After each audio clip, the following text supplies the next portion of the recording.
Manoy, mga Manoy, welcome to my vlog. So, ayan na nga, papasok namin dito sa isang malaking grocery na to, dito sa Jumarica, sa city, kung saan kami nakatira. Ay, gusto namin sana kumain muna, kaso nakita namin punong-puno na tao. So, nag-decide kami muna ni Manoy na mag-grocery, mag-ikot-ikot. So, after namin mag-ikot-ikot, ayan, pumila kami at nag-order na ng pagkain. Wala na ganong taong kumakain, mga Manay, mga Manoy. So, ayan, nag-order ako ng isang malaking mangkok na sabaw. Ang kala ko naman ito ay hindi siya malaki nung sinerve sa akin. Napakalaki pala nito, giant na mangkok. So, ang order ko dyan, guys, kanin at siyang duck. Ang kala ko naman yung duck nila napakasarap. Ay nako. Ay, sa panlasa ko lang siguro. So dumating na ang order ng aking Manoy. Ayan, fried rice ang kanyang order.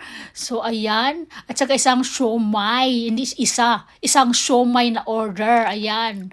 Tapos, ayan na nga. Nakita niyo yung yellow na yan, ayun pala yung Yakult at saka orange pinaghalo. So, meron pala ganun, nakita ko lang. So, ayan panay ng lamon ko dyan, guys, mga Manay. O, ayan, si Manoy kumakain niya. Favorite niya yung fried rice. So, ayan, no, nag-selfie-selfie pa ako. O, ayan, no, di ba, ang cute ng nguso ni Manoy, mga Manay. So, ayan, panay ng lapang ko na kakalahati na yung sabaw dahil sobras yan sarap. Ang sabaw ang nasarapan ako. So, ayan na nga. So, ayan, hinihigop ko pa dahil ang sarap ng sabaw. Kasi meron siyang parang hipo na maliliit, yung dried. So, ayan, di ko na ubos, kaya sinaron ko na lang yung sabaw.